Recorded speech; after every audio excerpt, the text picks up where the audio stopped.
So hello student, hope you might be doing well. तो आज हम कराने वाले हैं आपके लिए स्टैटिस्टिक का जो पोर्शन है BCom entrance AMU 2023। Alright, solution provide कराने से पहले I want to speak with you, I want to give you some tips regarding कि जो हमारा क्वेश्चन पेपर है किस बेस पे किस पैटर्न पे होने वाला है। तो आपके लिए स्टैटिस्टिक पोर्शन जो मैं आप कराने वाला हूँ वहां पे आपको डिटेल सॉल्यूशन प्रोवाइड किया जाएगा, सो दैट आपको ये आइडिया आ जाए जो क्वेश्चंस हैं किस पैटर्न पे क्वेश्चंस आते हैं, क्वेश्चन का पैटर्न जो है किन कंसेप्ट बेस्ड है। सो पिछली जो आपकी वीडियोस थी उनमें आपके लिए अकाउंट्स का प्रोवाइड किया गया था। उससे पहले आपके लिए इससे पहले जो वीडियो उसमें आपके लिए इकोनॉमिक्स कराया गया था। तो हम जो पर्टिकुलरली यहाँ पे सॉल्यूशन प्रोवाइड करा रहे हैं वो आपका क्वेश्चन नंबर 20 जो क्वेश्चन पेपर है 20 सीरीज का, उसके लिए उसका जो सॉल्यूशन है वो सब प्रोवाइड करा रहे हैं हम यहाँ पे। राइट, अगर आपको जैसे कि कहीं दिक्कत आती है कोई भी, हमारी रेगुलर क्लास चल रही है, बेहतर है कि आप जल्दी से जल्दी अपना रजिस्ट्रेशन करवाएं और रजिस्ट्रेशन करवा के अपनी जो रेगुलर क्लासेज जो चल रही हैं उनमें आप अपना पार्टिसिपेट करें और अपने कॉन्सेप्ट को क्लियर करें। So let's start our statistic portion of your examination. सो हमारा जो स्टार्ट होता है क्वेश्चन स्टैटिस्टिक का 20 सीरीज ऑफ क्वेश्चन पेपर, वो हमारा स्टार्ट होता है 81 क्वेश्चन से। तो जो आपका 81 क्वेश्चन है, 81 क्वेश्चन आपका स्टैटिस्टिक पोर्शन स्टार्ट हो जाता है। आपके क्वेश्चन पेपर में स्टैटिस्टिक में 10 क्वेश्चन आने वाले हैं। कितने क्वेश्चन आने वाले हैं? 10 क्वेश्चंस। 10 क्वेश्चन आपके स्टैटिस्टिक के रहेंगे, 10 आपके इकोनॉमिक्स के रहेंगे, 25 सॉरी जस्ट अ मिनट,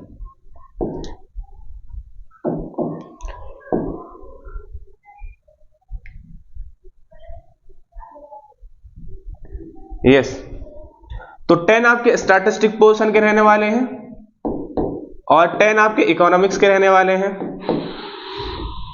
तो यहां पे जो आपका 10 क्वेश्चन है स्टैटिस्टिक्स के, तो स्टैटिस्टिक्स में आपका कौन सा पोर्शन है, कौन सा चैप्टर है जिसका वेटेज ज्यादा रहने वाला है, तो हम आज इसमें डिस्कस करेंगे। आपके at the end of video I will be analysing the examination the question paper कि कौन सा टॉपिक ज्यादा वेटेज है। So be with us. Alright, so हमारा क्वेश्चन स्टार्ट होता है पहला 81 से। A set is a collection of, a set is a collection of. तो बेटा जो सेट होता है, सेट क्या होता है? सेट क्या होता है? जब हम स्टैटिस्टिक पोर्शन स्टार्ट करते हैं तो हम स्टैटिस्टिक में पढ़ते क्या है? तो जो स्टैटिस्टिक्स है आपकी वो है क्या एग्जैक्टली?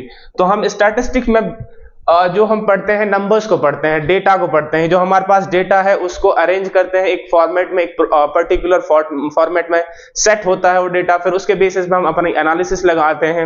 एनालिसिस करने के बाद में अपने ट्रेंड्स फाइंड आउट करते हैं कि आगे जो हमारे पास डेटा है उसमें दिया क्या गया है, क्या डेटा क्या बतलाना चाह रहा है, डेटा आपको क्या कहना चाह रहा है। तो ये आपका स्टैटिस्टिक पोर्शन में हम लोग पढ़ते हैं। तो जो डेटा होता है, तो हमारा जो स्टैटिस्टिक पोर्शन स्टार्ट होता है वो कहां से स्टार्ट होता है? डेटा से। जो हमारा डेटा है वो डेटा कैसे फॉर्म में दिया गया होता है? डेटा आपके लिए 2-3 फॉर्म में दिया गया होता है। कि स्टेटमेंट फॉर्म होती है। कौन सी फॉर्म होती है? Statement form.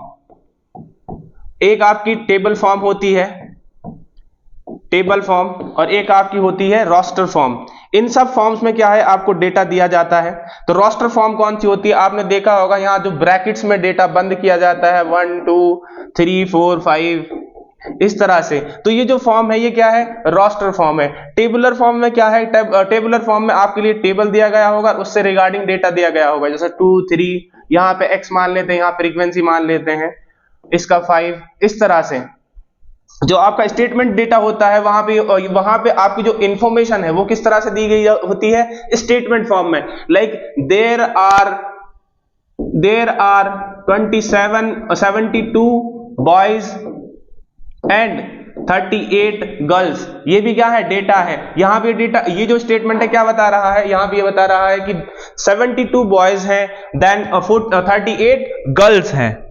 ऑलराइट, जब हमारे पास डेटा इस तरह से दिया जाता है स्टेटमेंट फॉर्म में तो हम उसको स्टेटमेंट फॉर्म ऑफ डेटा कहते हैं। अगर वो टेबुलर फॉर्म में दे रखा है तो टेबुलर, और अगर वो ब्रैकेट फॉर्म में दे रखा है तो रोस्टर फॉर्म। राइट, तो ये रोस्टर फॉर्म होता है, डेटा होता है। तो ये डेटा क्या होता है? ये सेट्स में दिया जाता है। किस में दिया जाता है? सेट्स में।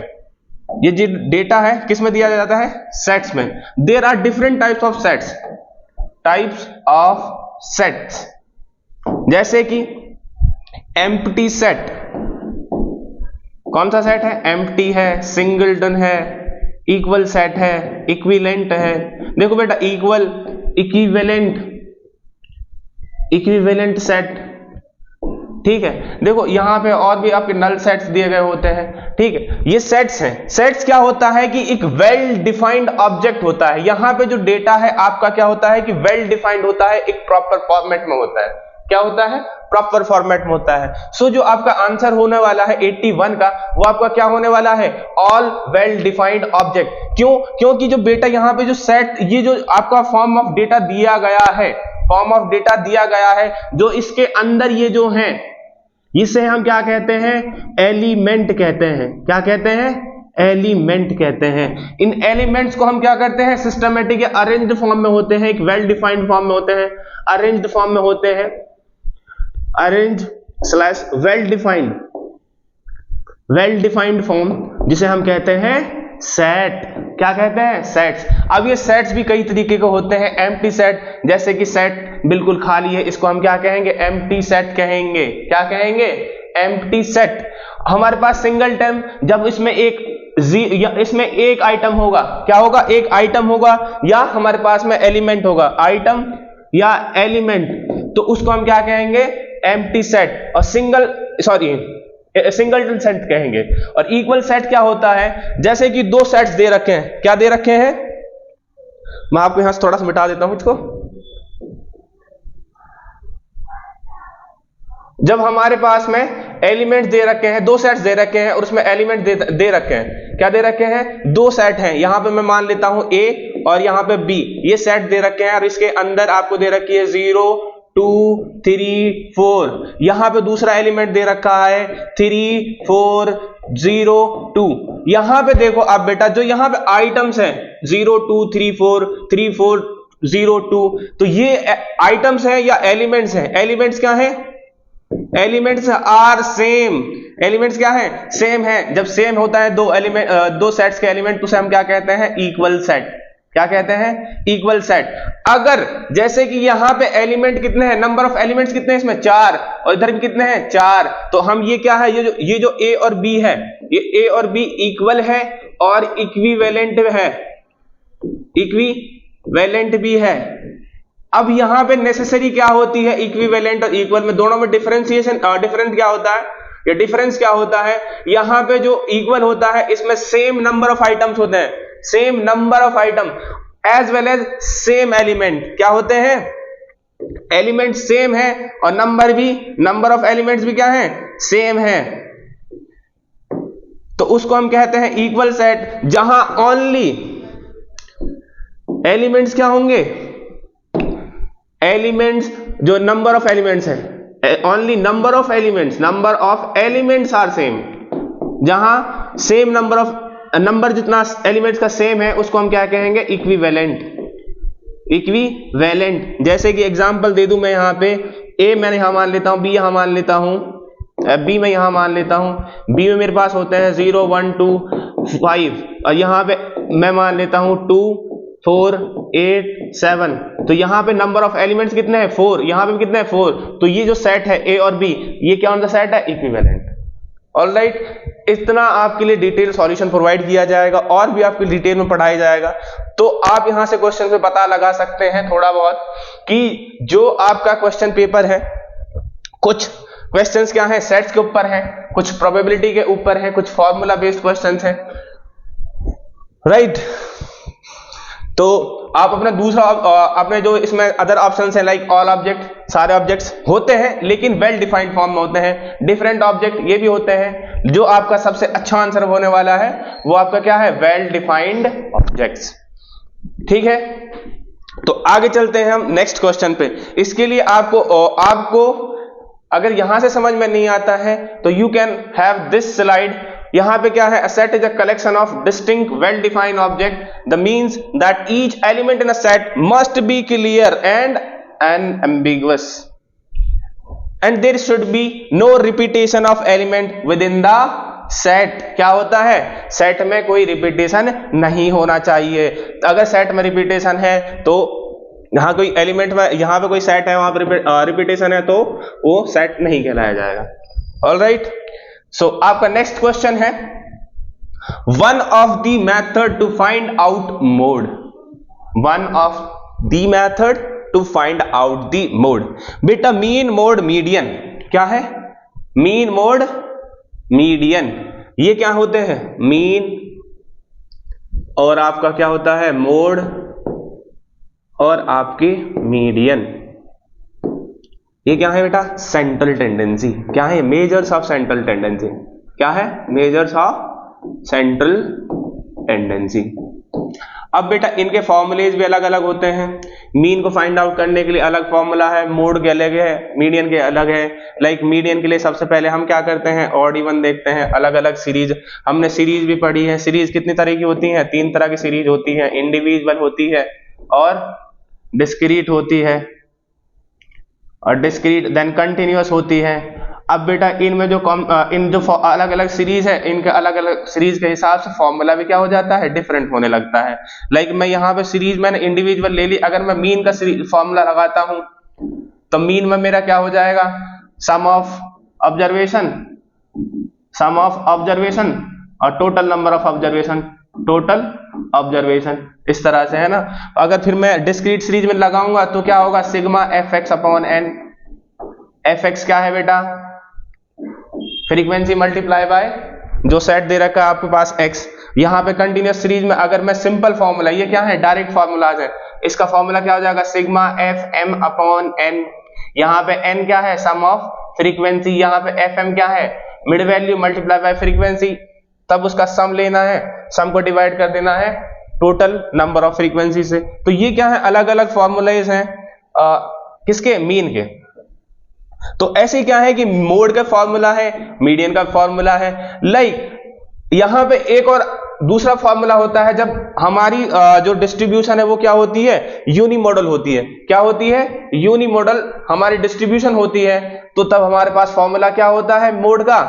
तो हमारे पास फॉर्मूला होता है मोड का, mode equals to 3 median minus 2 mean. क्या होता है?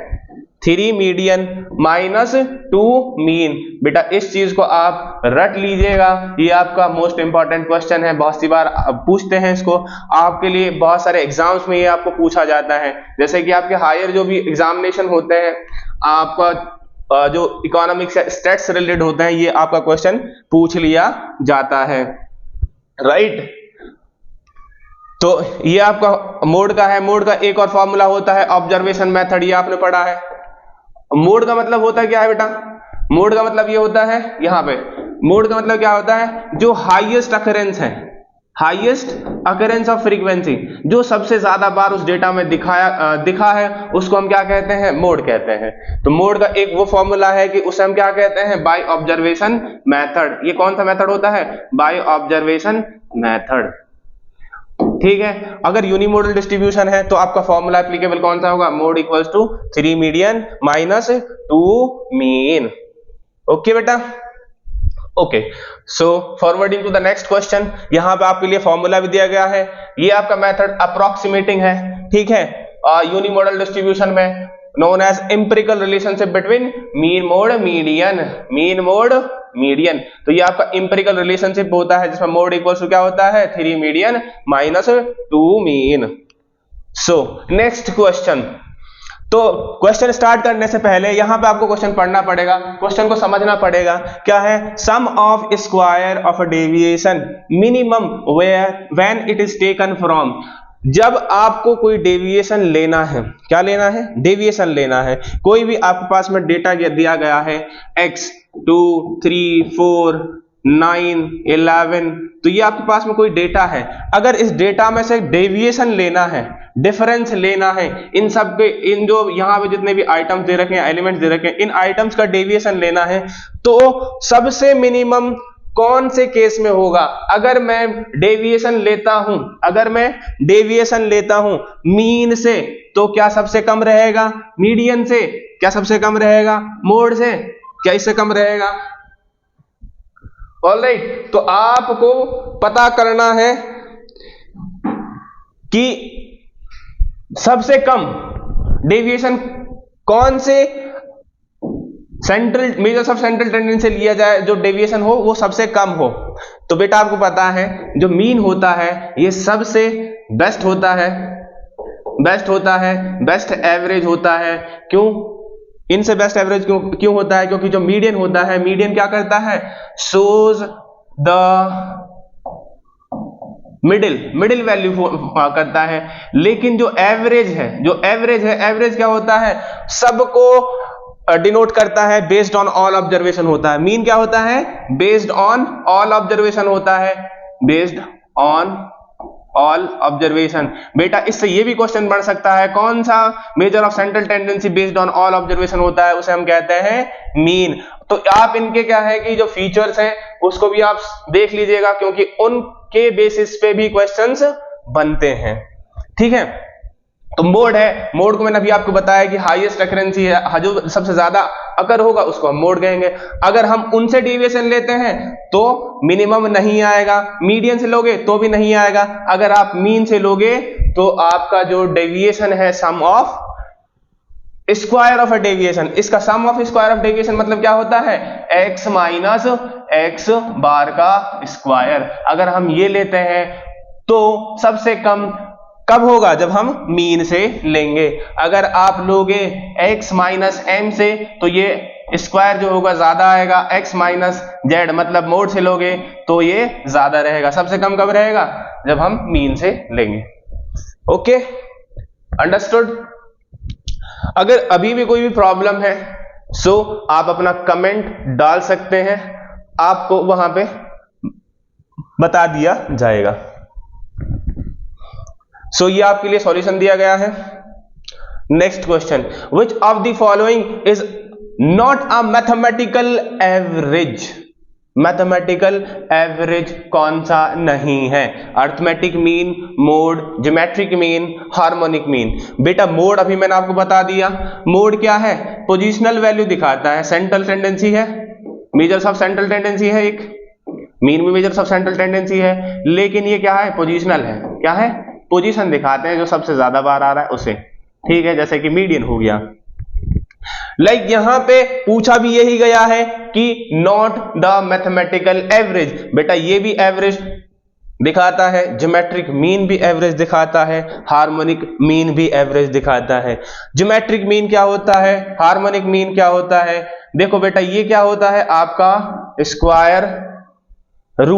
Square root of arithmetic mean. तो आपको जो ज्योमेट्रिक मीन है इसे हम क्या कहते हैं? बेस्ट एस्टिमेटर भी कहते हैं। इसको हम क्या कहते हैं? Best estimator for index number, ये भी है इंडेक्स नंबर। ज्योमेट्रिक मीन जो होता है वो आपका क्या होता है? बेस्ट एस्टिमेटर होता है। तो यहां पे आपको पूछा गया है कि नॉट अ मैथमेटिकल एवरेज, तो हमारा ऑड यही होता है, मोड। तो मोड क्या है? आपका मैथमेटिकल एवरेज नहीं है। ठीक है, तो आगे बढ़ते हैं हम। यहां पे आपके लिए दे रखा है पूरा एक्सप्लेनेशन, आप इससे पढ़ सकते हैं। ठीक है, लॉरेंज कर्व क्या है? लॉरेंज कर्व कैसा होता है बेटा? देखो लॉरेंज कर्व ये होता है, ये आपके पास में x है, ये आपके पास में y है, यहां पे एक सेंट्रल लाइन होती है जो बिल्कुल स्ट्रेट होती है। जस्ट अ मिनट, स्ट्रेट बनाने की कोशिश करते हैं हम इसको।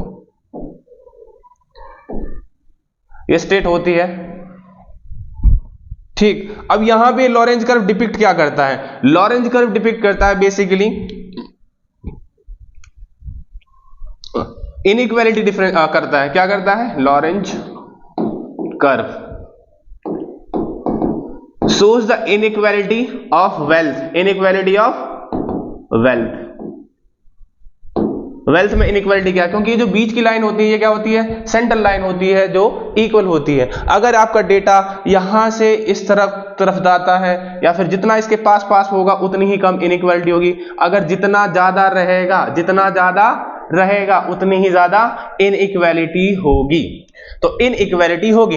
तो अब यहां पे देखिए, Lorenz curve is used to depict cumulative frequency distribution. No, skewness क्या होता है? स्क्यूनेस होता है बेटा, जैसे कि यहां पे आपने देखा होगा, ये आपका स्क्यूनेस का डायग्राम है। तो स्क्यूनेस आपका क्या शो करता है? ये शो करता है जो आपका रिलेशन है नॉर्मल डिस्ट्रीब्यूशन का, वो कितना है। कोर्टेसिस आपका पीकनेस क्या शो करता है? पीकनेस शो करता है। और ये आपका flatness,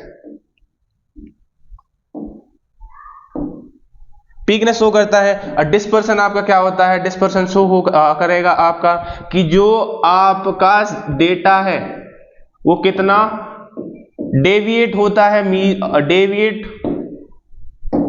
deviating from average value. कौन सी एवरेज वैल्यू से कितना डेविएट होता है, तो वो आपका क्या शो करता है? डिस्पर्सन। तो यहां पे लॉरेंज कर्व भी क्या ही डिपिक्ट करता है? डिस्पर्सन। क्या डिपिक्ट करता है? डिस्पर्सन। देखो, Lorenz curve is used to depict cumulative frequency of distribution is commonly employed in economics. The Lorenz curve helps to visualize income inequality by comparing the actual distribution of income and hypothetically perfect equal, जो आपको मैंने line बताई थी, perfectly ये equal distribution होता है। अब इसके बीच में जो इनकम है किस तरह से डिस्पर्स हो रही है। तो लॉरेंज कर्व क्या दिखाता है? डायगोनल होता है ग्रेटर इनकम इनइक्वालिटी। तो ये आपका डिपिक्ट क्यूमुलेटिव फ्रीक्वेंसी नहीं दिखाएगा, यहां पर डिस्पर्सन है। क्या है? Dispersion.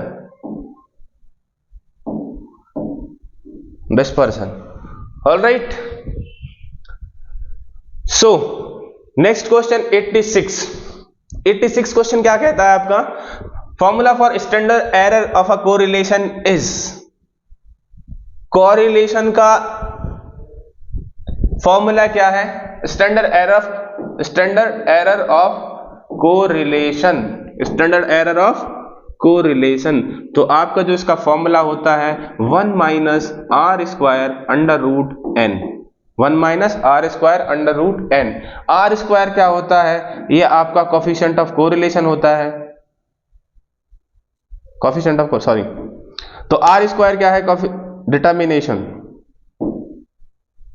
Just a minute. Yes, तो आपका जो फॉर्मूला है वो क्या है? Standard error of correlation 1 minus r square under root n, ये आपका फॉर्मूला है, राइट। तो ये क्या होता है? ये आपका वेरिएशन दिखाता है स्टैंडर्ड डेविएशन में कितना है। We use probable error to calculate and check the reliability of associated with the coefficient. तो ये आपका स्टैंडर्ड एरर होता है कि जो आपके पास में डेटा है उसमें कितनी एरर हो सकती हैं।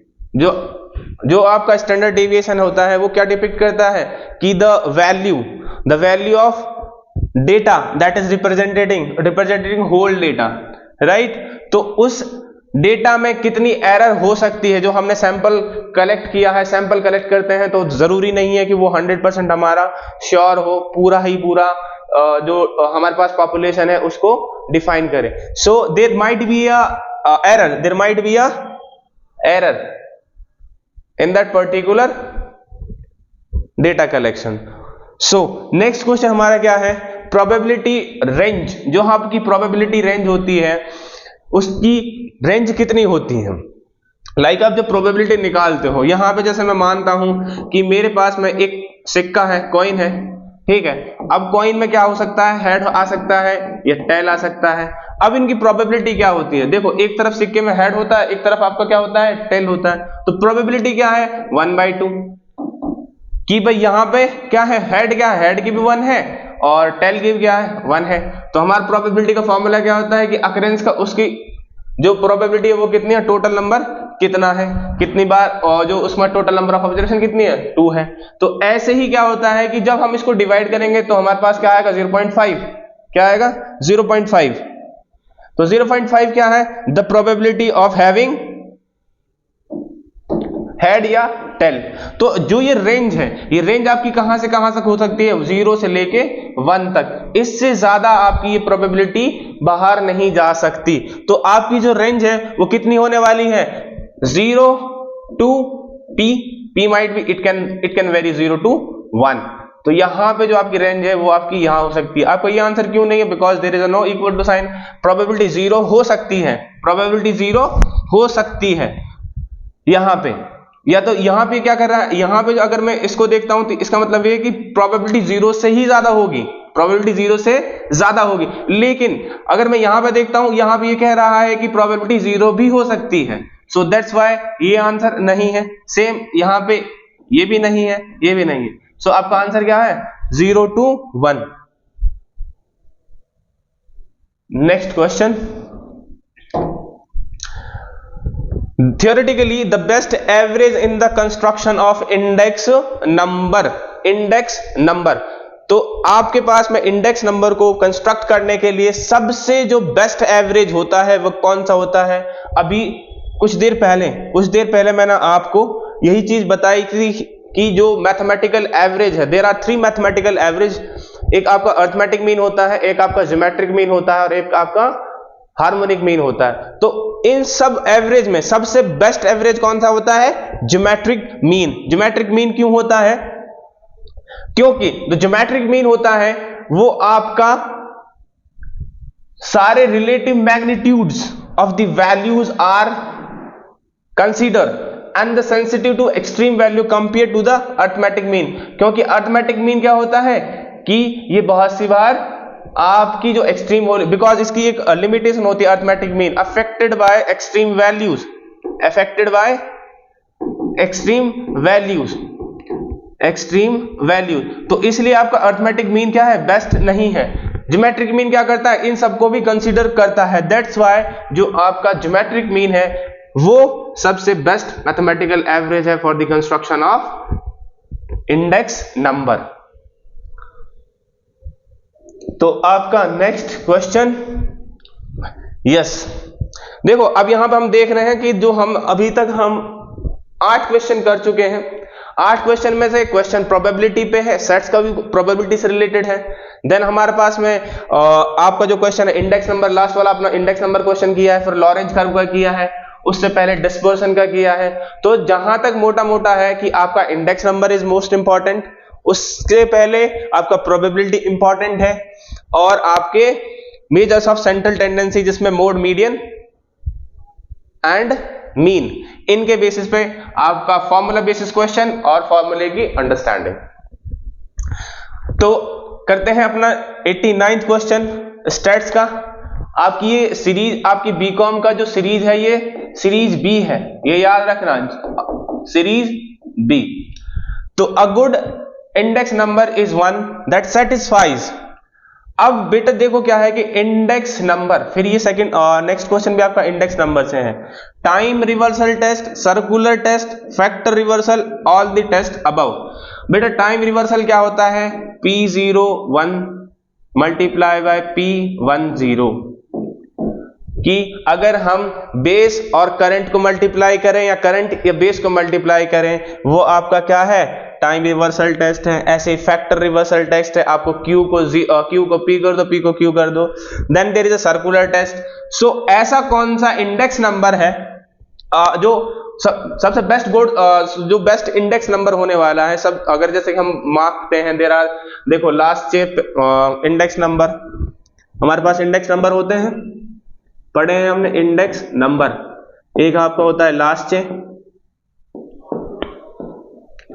पास्ट चे, लास्ट पेयर है ये, लास्ट पेयर, पास्ट चे, फेसर, मार्शल, एजवर्थ, बावले, केली, ठीक है। ये सब इंडेक्स नंबर है, डिफरेंट इंडेक्स नंबर है। आपने 12th में ये पढ़े होंगे, ये आपके एडवांस में है। जो आपका कैली होता है, कैली एक ओनली सिंगल इंडेक्स नंबर है जो आपके तीनों को क्या करता है? सेटिस्फाई करता है। तो अब जो गुड इंडेक्स नंबर है, आपका क्वेश्चन ये भी बन सकता है अगर आपको एडवांस पूछा जाए गुड इंडेक्स नंबर कौन सा होता है, कौन सा हो सकता है, लास्ट चे या पास्ट चे या फेसर या कैली। तो आप कैली को टिक करोगे तो आपका आंसर सही हो जाएगा। तो यहां पे गुड इंडेक्स नंबर कौन सा होता है? जो टाइम रिवर्सल को भी सेटिस्फाई करे, सर्कुलर को भी, फैक्टर को भी, ठीक है। तो वो सब क्या है? All of the above. इसका आंसर होने वाला है ऑल ऑफ द अबव। अगर कोई भी index number time reversal, factor reversal, circular reversal test को सेटिस्फाई करता है तो वो क्या है, गुड इंडेक्स नंबर है। ऐसा गुड इंडेक्स नंबर कौन सा है, गुड इंडेक्स नंबर ऐसा कैली है, मैंने अभी आपको बताया है, कैली। ठीक है, अगर आपसे पूछ लिया जाए जो फिशर का है, फिशर का इंडेक्स नंबर है, जो फिशर का इंडेक्स नंबर है वो कौन कौन से टेस्ट को सेटिस्फाई करता है, वो आपका टाइम और एज वेल एज फैक्टर को। तो जो फिशर इंडेक्स नंबर है, फिशर इंडेक्स नंबर है, तो फिशर आपका time as well as factor इसको सेटिस्फाई करता है। और लास्ट से पास से क्या है, ओनली टाइम को करते हैं, किसको करते हैं, ओनली टाइम को, टाइम रिवर्सल टेस्ट को लास्ट से पास से करते हैं। फिशर क्या है, दोनों को सेटिस्फाई करता है, और तीनों को जो सेटिस्फाई करता है वो कौन सा है, कैली। तीनों, टाइम, फैक्टर एंड सर्कुलर, इन तीनों को क्या करता है, ये सेटिस्फाई करता है। ओके, सो आगे बढ़ते हैं बच्चों, आप यहां से पढ़ लीजिएगा इसको। 90 क्वेश्चन, ये आपका फिर प्रोबेबिलिटी से क्वेश्चन है। तो 90 क्वेश्चन क्या है आपका, इफ ए एंड बी, ये आपका लास्ट क्वेश्चन है। क्या है, लास्ट क्वेश्चन है, क्योंकि हम 80 से हमारा स्टार्ट हुआ था और 90 पे हम आ गए हैं, और हमारे पास 10 क्वेश्चन जो आने वाले हैं वो स्टैट्स से आने वाले हैं। किससे, स्टैट्स से। तो यहां पे पढ़ो इसको, if A and B are two independent event in a sample space then probability of A and B is equal to। सबसे पहले आपको ये जरूरी है कि क्वेश्चन को समझा जाए कि यहां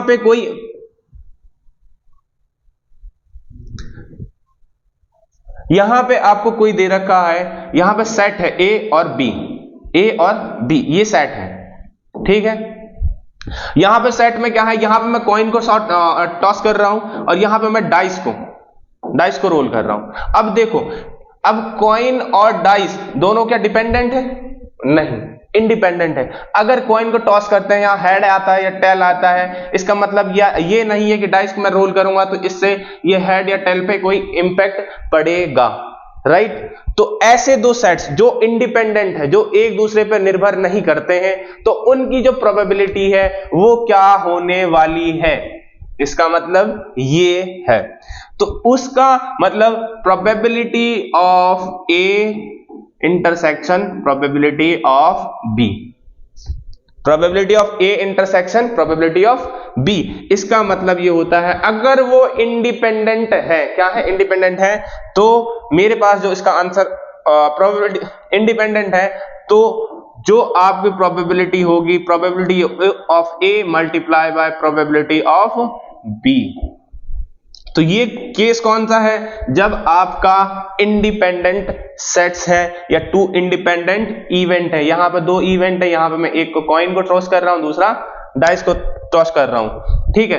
तो यहां पे और भी आप कोई भी एग्जांपल ले सकते हैं। तो आपका इसका आंसर क्या होने वाला है, D, probability of A multiply by probability of B. अगर डिपेंडेंट सेट होता है, probability of A intersection probability of B means क्या है कि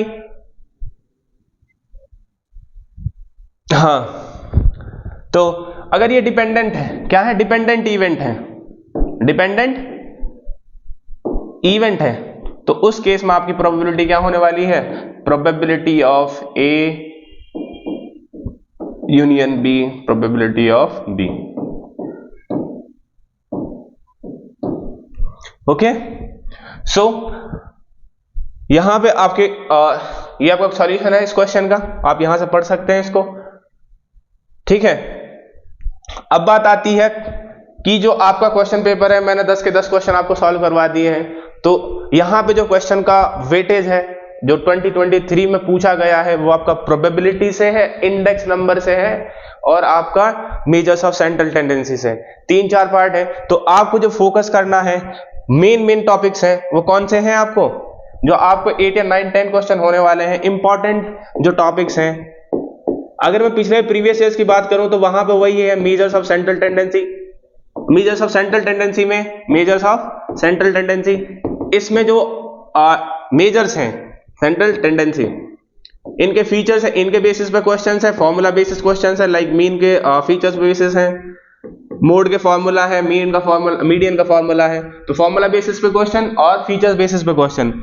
दूसरा आपको जो मेजर टॉपिक होता है वो आपका इंडेक्स नंबर होता है। इंडेक्स नंबर को आप अच्छे से रट लीजिएगा, जिसमें आपको लास्ट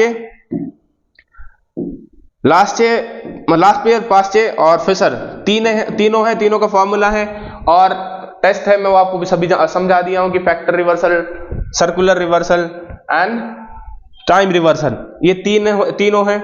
और आपका जो इंपॉर्टेंट क्वेश्चन और इंपॉर्टेंट जो पार्ट है वो है प्रोबेबिलिटी। आपको फर्स्ट क्वेश्चन में मैंने आपको सेट्स को समझाया, टाइप ऑफ सेट समझाए, बाकी ऐसे ही आपको थॉरोली कंप्रीहेंसिवली आपको टॉपिक पढ़ाए जाएंगे। So be the early bird to registered yourself on our batch, जो आपका स्टार्ट हो गया है कलाम बैच, राइट। तो आप कलाम बैच में अपने आप को रजिस्टर्ड करिए। अगर आपको कोई डिस्काउंट चाहिए so you can contact the given helpline number below the video, right. तो आपके लिए नीचे डिस्क्रिप्शन बॉक्स में नंबर दे दिया जाएगा। अगर आपको कोई भी कैसी भी इशू आती है रिगार्डिंग बैच, ठीक है, तो आप वहां से कॉल कर सकते हैं। So that's all from my side. अगर आपको कोई भी क्वेश्चन है तो you can put your comment. Thank you.